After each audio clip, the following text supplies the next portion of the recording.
Takano. You know, this is the second time this year that our committee has received reconciliation instructions. And reconciliation may be the answer to weak and ineffective Democrat control, but it is not the answer to the problems facing our country, our economy, and our veterans. I said it before, and I'll say it again. Our constituents did not send us here to give only a passing glance at their hard-earned dollars going out the door. Yet, for the second time in 8 months, this is exactly what the Democrat majority in DC is doing. The bill we are considering today hands VA $18 billion. That is in addition to the almost $40 billion that the VA received for COVID relief, tens of billions of dollars of which has not been spent or touched as of yet. It is also in addition to the $270 billion in VA base budget, the largest base budget VA has ever received. This bill was released on Saturday, giving members only 48 hours outside of normal business hours to review it. That is unacceptable. Veterans are a wise investment. Veterans are also taxpayers. Veterans deserve support.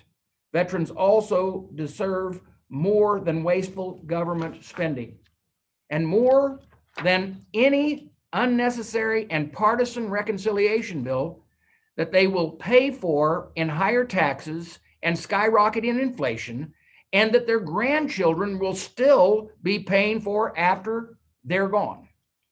VA has serious infrastructure issues. Republicans worked with Democrats in 2018 to pass a law to fix them. That law is the Asset and Infrastructure Review, or the AIR Act. VA has spent 3 years collecting the data that the department and the AIR Commission will use to fix the VA medical facilities to better serve veterans. We are awaiting AIR Commission nominations from the White House. Making major investments in VA's infrastructure outside of AIR would be a waste of time and taxpayers' money. That is not to mention that we sit here today while veterans are in crisis. 2 days ago was the 20th anniversary of the September 11th terrorist attack. That tragic day led to 2 decades of war that veterans and their families have borne the brunt of. 2 weeks ago, those same veterans and families were left reeling as 13 of our own were killed during the Biden administration's failure in Afghanistan. Hundreds of Americans have been abandoned in Afghanistan by this president.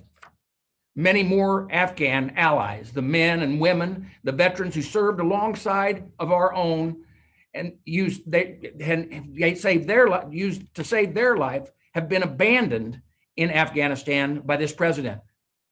Veterans, particularly those who served in Afghanistan, have been left questioning whether their service mattered. Families, particularly those who lost loved ones in Afghanistan, have been left questioning whether their losses matter. The pain, grief, and trauma that this has caused will leave scars that could last and will last lifetimes. We should be here today discussing that fact. We should be laser focused on making sure veterans and families have what they need to heal. That we are not doing that is a deep shame. The Democrat majority in DC should have to answer for it. Several Republicans and I wrote to Chairman Takano 2 weeks ago to ask for a hearing on how the Afghanistan crisis was impacting our veterans. I wrote to him again last week asking that we use the time we have today for that hearing, for that type of hearing. Our request has gone unanswered. Make no mistake,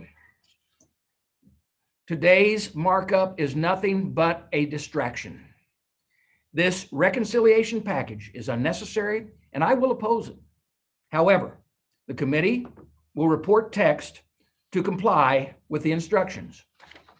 My fellow Republicans and I offer several amendments today to support veterans and families suffering from Biden administration's failure in Afghanistan, making smart investments in VA infrastructure, and saving taxpayer dollars.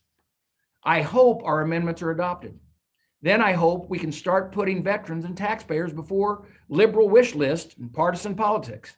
And finally, grapple with the havoc the crisis in Afghanistan is wreaking on our veterans communities. Mr. Chairman, I thank you for the time and I yield back.